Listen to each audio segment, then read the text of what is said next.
ત્રિગુણાત્મક પ્રકૃતિ. બ્રહ્મા, વિષ્ણુ ને મહેશ એ 3 ગુણોના અધિપતિ દેવતા છે. સત્વ, રજ અને તમ. તમો ગુણવાળા મહાદેવને ભજે, સત્વ ગુણવાળા બ્રહ્માને ભજે ને રજો ગુણવાળા વિષ્ણુને ભજે. જેને ભજે તેને તે ગુણ પ્રાપ્ત થાય. ઇન્ડિયામાં રજો ગુણવાળા વધારે હોય છે, પણ જગત તમો ગુણમાં પડ્યું છે. આ 3 ગુણના 3 દેવતા છે. તે જન્મ્યા નથી, રૂપક મૂક્યા છે. વેદ પણ આ 3 ગુણોથી મુક્ત થઈ તું પુરુષ થઈ, તું પુરુષ થા એમ કહે છે. આ પ્રકૃતિ નાચ નચાવે છે ત્યારે અક્કર્મી કહે છે કે હું નાચ્યો. મુઆ ભમરડો ફરે તે તેમાં તેનો શો પુરુષાર્થ. લાખ કમાયો ત્યારે કહે છે કે હું કમાયો, ને ખોટ જાય ત્યારે મુઆ કહેને કે મેં ખોટ ઘાલી. ત્યારે તો મુઆ ભગવાન ઉપર ઢોળી પાડે છે, ભગવાને ખોટ ઘાલી છે. તે ભગવાન બિચારાને બાપ નહીં, કોઈ ઉપરાણું લેનારું નહીં. તેથી મુઆ આ લોકો ભગવાન પર ખોટા આરોપ કરે છે. આ તો પ્રકૃતિ પરાણે કરાવે છે ને કહે છે કે હું કરું છું. દાન આપવું, જપ, તપ, ધર્મ, ધ્યાન, દયા, અહિંસા, સત્ય એ બધા જ પ્રાકૃત ગુણો છે. સુટેવો ને કુટેવો એ પ્રાકૃત ગુણો છે. પ્રાકૃત ગમે તેવું રૂપાળું હોય, પણ ક્યારે વેહ એટલે કે વેશ કાઢે કે ફજેત કરે તે કહેવાય નહીં.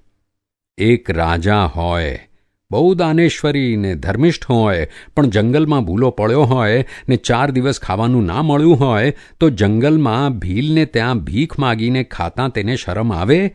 ના આવે. ત્યારે તેનું દાનવીરપણું ક્યાં ગયું? ત્યાં રાજાપણું ક્યાં ગયું?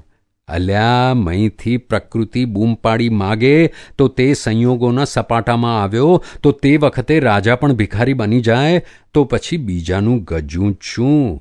આ તો પ્રકૃતિ દાન અપાવે છે ને પ્રકૃતિ ભીખ મગાવે છે. તેમાં તારું શું? એક ચોર 20 રૂપિયાની ચોરી કરે છે ને હોટેલમાં નાસ્તા પાણી કરી મજા લૂંટે છે ને જતાં જતાં 10ની નોટ પતિયાને આપી દે છે. એ શું? આ તો પ્રકૃતિની માયા છે, કળાય તેમ નથી.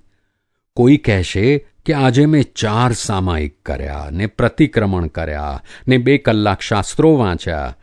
તે મુઆ પ્રકૃતિ કરાવે છે ને તું કહે છે કે મેં કર્યું. જો તું જ સામાયિકનો કરતા હોં તો બીજે દાડે પણ કરને.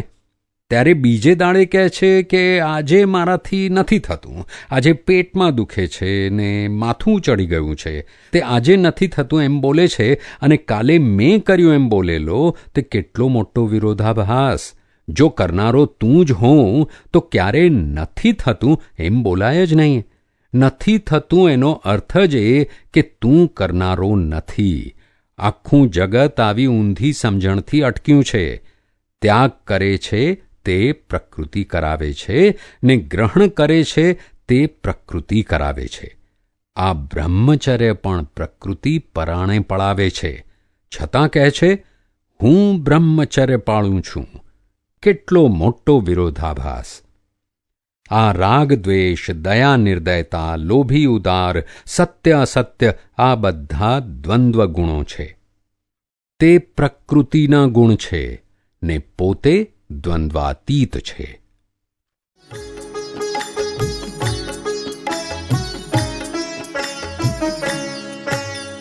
દાદા ભગવાનના અસીમ જય જયકાર હો.